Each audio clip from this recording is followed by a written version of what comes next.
Hi students, welcome back to Kunjees class. നമ്മൾ 7th standard സയൻസിൻ്റെ 13th ചാപ്റ്ററാണ് ഡിസ്കസ് ചെയ്തുകൊണ്ടിരിക്കുന്നത് അല്ലേ. അപ്പോൾ നമുക്ക് ബാക്കി പോർഷൻസിലേക്ക് പോകാം. അതിന് മുന്നേ ആയിട്ട് എല്ലാവരും ചാനലൊന്ന് സബ്സ്ക്രൈബ് ചെയ്യുക, വീഡിയോ ലൈക്ക് ചെയ്യുക, ഫ്രണ്ട്സുമായിട്ട് ഷെയർ ചെയ്യുക. എക്സസൈസ് ക്വസ്റ്റ്യൻ ആൻസേഴ്സിനും പ്രീവിയസ് ഇയർ ക്വസ്റ്റ്യൻ ആൻസേഴ്സിനുമായിട്ട് എക്സാം ടോപ്പേഴ്സ് എന്ന് പറയുന്ന ചാനൽ കൂടി സബ്സ്ക്രൈബ് ചെയ്യുക. അവിടെ നിങ്ങൾക്ക് സോഷ്യൽ സയൻസിൻ്റെയും മാത്സിൻ്റെയും സയൻസിൻ്റെയും വീഡിയോസ് അവൈലബിൾ ആണ്. വളരെ ഹെൽപ്ഫുൾ ആയിട്ടുള്ള വീഡിയോസാണ്. അപ്പോൾ എല്ലാവരും ആ ചാനൽ കൂടി സബ്സ്ക്രൈബ് ചെയ്ത് വീഡിയോസൊക്കെ കാണുക. Different units of time are used depending on the need. For example, it is convenient to express your age in years rather than in days or hours. അപ്പോൾ നമ്മൾ ഓരോരോ ആവശ്യത്തിനായിട്ട് ഓരോരോ യൂണിറ്റ് ഓഫ് ടൈമാണ് നമ്മൾ നോക്കുന്നത്. ബേസിക് യൂണിറ്റ് ഓഫ് ടൈം സെക്കൻഡാണെന്ന് നമുക്കറിയാം. പക്ഷേ എപ്പോഴും നമുക്ക് ഈ സെക്കൻഡ് കൊണ്ട് ഓരോരോ കാര്യങ്ങൾ അല്ലെങ്കിൽ എന്തെങ്കിലും മെഷർമെൻറ്റ്സ് പറയാനായിട്ട് നമുക്ക് പറ്റത്തില്ല അല്ലേ. ഒരു എക്സാമ്പിൾ തന്നെ ഇവർ തന്നിരിക്കുന്നത്, ഇപ്പം നമ്മുടെ വയസ്സെന്നുള്ളത് നമ്മൾ ഇയേഴ്സിലാണ് എക്സ്പ്രസ് ചെയ്യുന്നത് അല്ലേ. അല്ലാണ്ട് ഡേയ്സ് ആണോ അവേഴ്സോ സെക്കൻഡോ ഒന്നും നമ്മൾ യൂസ് ചെയ്യാറില്ല. അതിന് നമ്മൾ ഇയേഴ്സ് തന്നെയാണ് എടുക്കുന്നത്. അപ്പോൾ ഓരോരോ ആവശ്യമനുസരിച്ച് ഈ യൂണിറ്റ് ഓഫ് ടൈം അതിനെ ഡിപ്പെൻഡ് ചെയ്തുകൊണ്ട് ഓരോരോ യൂണിറ്റ് ഓഫ് ടൈമാണ് നമ്മൾ ഓരോ ആവശ്യത്തിനായിട്ട് യൂസ് ചെയ്യുന്നത്. Similarly, it will not be wise to express in years the time taken by you to cover the distance between your home and your school. നിങ്ങൾക്ക് വീട്ടിൽ നിന്ന് സ്കൂളിലേക്ക് പോകാൻ അല്ലെങ്കിൽ സ്കൂളിൽ നിന്ന് വീട്ടിലേക്ക് പോകുന്നത് നമുക്ക് ഇയേഴ്സിൽ റെപ്രസെൻ്റ് ചെയ്യാനായിട്ട് സാധിക്കുമോ? ഇല്ല. അതിന് നമ്മൾ ചിലപ്പോൾ അവേഴ്സോ മിനിറ്റ്സോ ഒക്കെ ആയിരിക്കും യൂസ് ചെയ്യുന്നത് അല്ലേ. അപ്പം നമ്മൾ ഓരോരോ കാര്യങ്ങളനുസരിച്ച് ഓരോരോ നീഡ് അനുസരിച്ച് നമ്മൾ ഈ യൂണിറ്റ്സ് ഓഫ് ടൈം പലതായിരിക്കും യൂസ് ചെയ്യുന്നത്. How small or large is a time interval of 1 second? The time taken in saying aloud 2001 is nearby 1 second. Verify it by counting aloud from 2001 to 2010. The pulse of a normal healthy adult at rest beats about 72 times in a minute. That is about 12 times in a second. This rate may be slightly higher for children. അപ്പം ഈ small അല്ലെങ്കിൽ large ആയിട്ടുള്ള time intervals ഉണ്ടല്ലേ. ഈ second എന്ന് പറയുന്നത് വളരെ ചെറുതായിട്ടുള്ളൊരു time ഇൻ്റർവലാണ്. നമുക്ക് 2001 എന്ന് പറയുന്ന ആ ഒരു സമയമേ എടുക്കുന്നുള്ളൂ ഒരു സെക്കൻഡ് കംപ്ലീറ്റ് ചെയ്യാൻ വേണ്ടിയിട്ടല്ലേ. അതുപോലെ തന്നെ ഈ 2001 മുതൽ 2010 വരെ നിങ്ങളൊന്ന് കൗണ്ട് ചെയ്ത് നോക്ക്. അത് അത്രയും കൗണ്ട് ചെയ്യാൻ വേണ്ടിയിട്ട് നിങ്ങൾക്ക് എത്ര സമയം എടുക്കുന്നുണ്ട് അല്ലെങ്കിൽ എത്ര സെക്കൻഡ് കൊണ്ടാണ് നിങ്ങളത് കൗണ്ട് ചെയ്യുന്നത് എന്നുള്ളതൊക്കെ ഒന്ന് ജസ്റ്റ് നോക്കാനാണ് പറഞ്ഞിരിക്കുന്നത്. അതുപോലെ തന്നെ പൾസ് ബീറ്റ് നമുക്കറിയാമല്ലേ. പൾസ് ബീറ്റ് എന്ന് പറഞ്ഞാൽ ഒരു നോർമൽ ഹെൽത്തി ആയിട്ടുള്ള ഒരാൾക്ക് ഈ പൾസ് ബീറ്റ് എന്ന് പറയുന്ന നോർമൽ പൾസ് ബീറ്റ് എന്ന് പറയുന്ന 72 ടൈംസ് തന്നെ മിനിറ്റ്. അതായത് ഒരു മിനിറ്റിൽ 72 തവണ ആ ഒരു പൾസ് ബീറ്റ് വരും. ഓക്കെ, അതായത് 10 സെക്കൻഡിൽ 12 ടൈംസ് ആണ് ഈ ഒരു പൾസ് ബീറ്റ് ഉണ്ടാവുന്നത്. ഈ ഒരു റേറ്റ് എന്ന് പറയുന്നത് കുട്ടികൾക്ക് കൂടുതലായിരിക്കും. 82 100 മുകളിലൊക്കെ കുട്ടികളുടെ പൾസ് ബീറ്റ് നോർമലാണ്. അഡൾട്ടിൻ്റെ നോർമലായിട്ടുള്ള ആ ഒരു പൾസ് ബീറ്റ് എന്ന് പറയുന്നത് 72 നോർമലാണ്. അത് 100 വരെ പോവാം. 100 മുകളിൽ പോയാൽ മാത്രമേ നമുക്കതൊരു പ്രശ്നമായിട്ട് തോന്നാറുള്ളൂ. 72 to 100 അത് നോർമലായിട്ട് തന്നെയാണ് നമ്മൾ കണക്കാക്കുന്നത്. കുട്ടികൾക്ക് എന്നാൽ 100 മുകളിലും പോവാം. അതിന് വലിയ പ്രശ്നമൊന്നുമില്ല. കാരണം അവരുടെ ആ ഒരു പൾസ് ബീറ്റ് എന്ന് പറഞ്ഞാൽ നോർമലായിട്ടുള്ള ഒരു അഡൽട്ടിനേക്കാളിൽ കൂടുതലായിരിക്കും. അതുകൊണ്ട് കുട്ടികൾക്ക് 100 മുകളിൽ പോയാലും വലിയ പ്രോബ്ലം ഒന്നുമില്ല. പക്ഷേ നോർമലായിട്ടുള്ള ഒരു ഹെൽത്തി അഡൽട്ടിൻ്റെ എന്ന് പറയുന്നത് 72 to 100 തന്നെയാണ്. Many time measuring devices were used in different parts of the world before the pendulum clocks became popular. അപ്പോൾ ഈ പെൻഡുലം ക്ലോക്സിൻ്റെ വരവെന്ന് പറയുന്നത് ഗലീലിയോ ഗലീലിയുടെ കണ്ടുപിടുത്തത്തിന് ശേഷമാണല്ലേ. അതിന് മുന്നേ ആയിട്ട് ധാരാളം മെഷറിംഗ് ഡിവൈസസ് ഈ ലോകത്തിൻ്റെ പല ഭാഗങ്ങളിലായിട്ട് യൂസ് ചെയ്തിട്ടുണ്ട്. Sun dials, water clocks and sand clocks are some examples of such devices. അപ്പോൾ അങ്ങനെയുള്ള ആ മെഷറിംഗ് ഡിവൈസിൻ്റെ കുറച്ച് എക്സാമ്പിൾസാണ് ഈ തന്നിരിക്കുന്നത്. സൺ ഡയൽസും വാട്ടർ ക്ലോക്സും സാൻഡ് ക്ലോക്സും ഒക്കെ.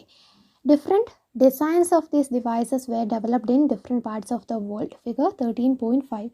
അപ്പോൾ ഇതിൻ്റെയൊക്കെ തന്നെ പല ഡിസൈൻസാണ് ലോകത്തിൻ്റെ പല ഭാഗത്തും ഡെവലപ്പ് ചെയ്തിട്ടുണ്ട്. അതൊക്കെ യൂസ് ചെയ്തിട്ടുണ്ട്. ഈ സൺ ഡയൽസ് ആയിക്കോട്ടെ, വാട്ടർ ക്ലോക്സ് ആയിക്കോട്ടെ, അല്ലെങ്കിൽ സാൻഡ് ക്ലോക്സ് ആയിക്കോട്ടെ, എല്ലാം ഒരു ഡിഫറെൻറ്റ് ഡിസൈനിൽ തന്നെ ലോകത്തിൻ്റെ പല ഭാഗത്ത് ഡെവലപ്പ് ചെയ്യുകയും അങ്ങനെ അത് യൂസ് ചെയ്യുകയും ചെയ്തിട്ടുണ്ട്. ഈ പെൻഡുലം ക്ലോക്സിൻ്റെ വരവിന് ശേഷമാണ് ഇതൊക്കെ നിന്ന് പോയതും. പിന്നീട് പെൻഡുലം ക്ലോക്സ് വന്നു, അതിന് ശേഷം റിസ്റ്റ് വാച്ചസ്, അങ്ങനെ ഈ ക്വാർട്സ് ക്ലോക്സ് ഒക്കെ വന്നു അല്ലേ. അപ്പോൾ ഇങ്ങനെ കണ്ടുപിടുത്തങ്ങൾ മാറിക്കൊണ്ടേയിരുന്നു. പക്ഷേ പെൻഡുലം ക്ലോക്കിന് മുന്നേ യൂസ് ചെയ്തിരുന്ന മെഷറിംഗ് ഡിവൈസസ് ഏതാണെന്ന് ചോദിച്ചാൽ ഈ 3 എണ്ണം വേണം പറയാൻ. അതുപോലെ തന്നെ ഇതിൻ്റെയൊക്കെ ഡയഗ്രം ഇവിടെ തന്നിട്ടുണ്ട്.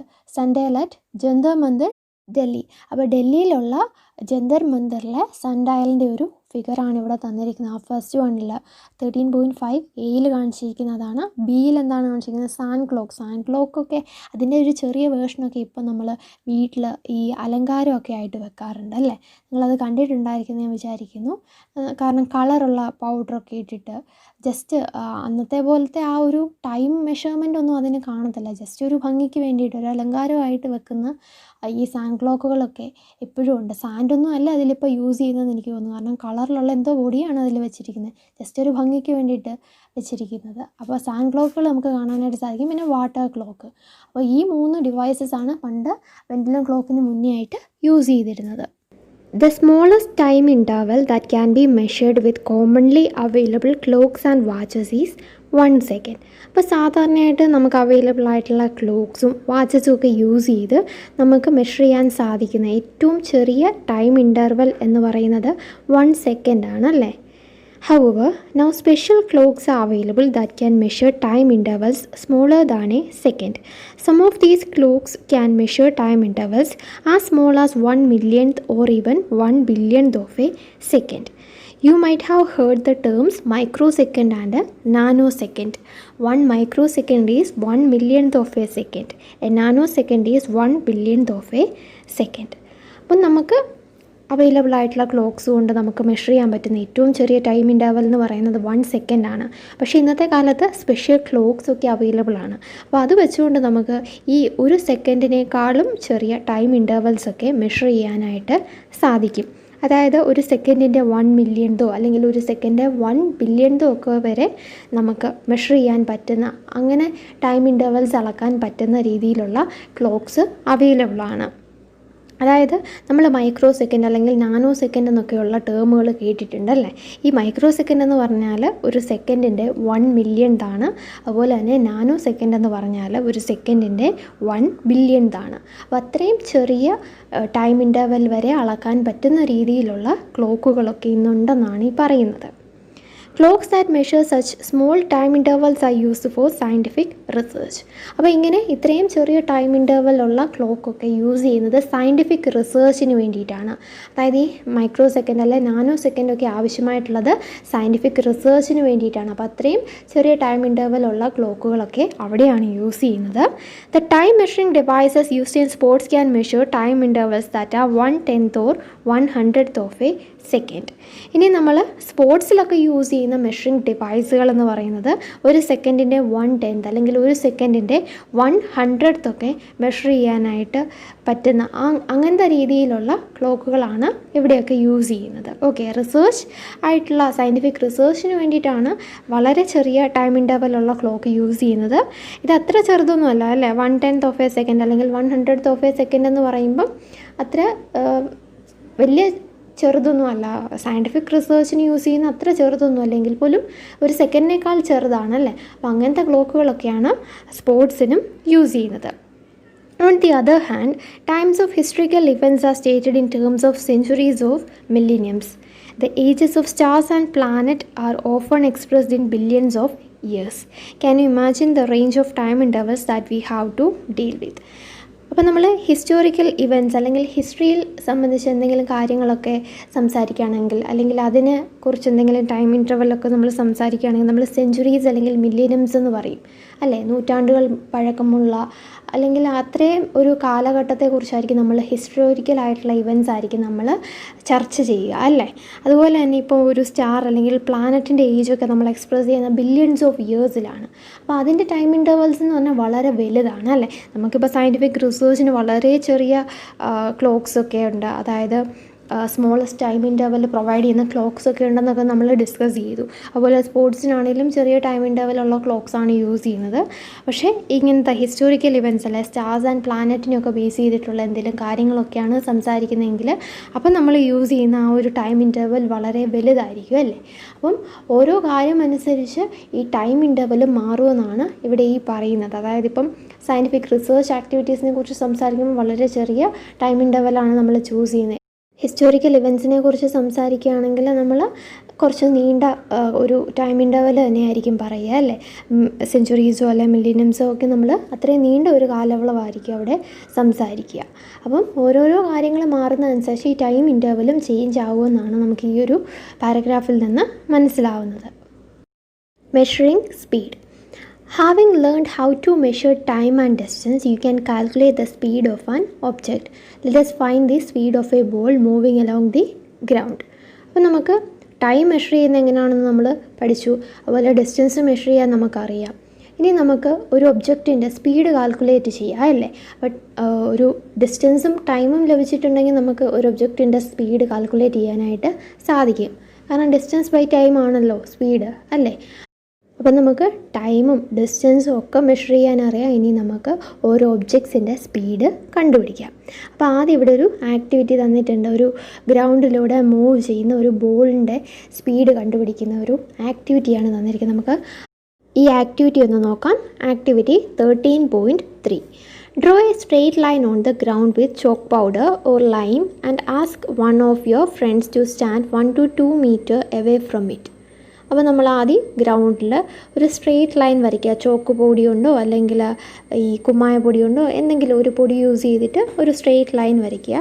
എന്നിട്ട് ഒരു ഫ്രണ്ടിനോട് 1 അല്ലെങ്കിൽ 2 മീറ്റർ അതിൽ നിന്ന് ദൂരെയായിട്ട് നിൽക്കാനായിട്ട് പറയുക.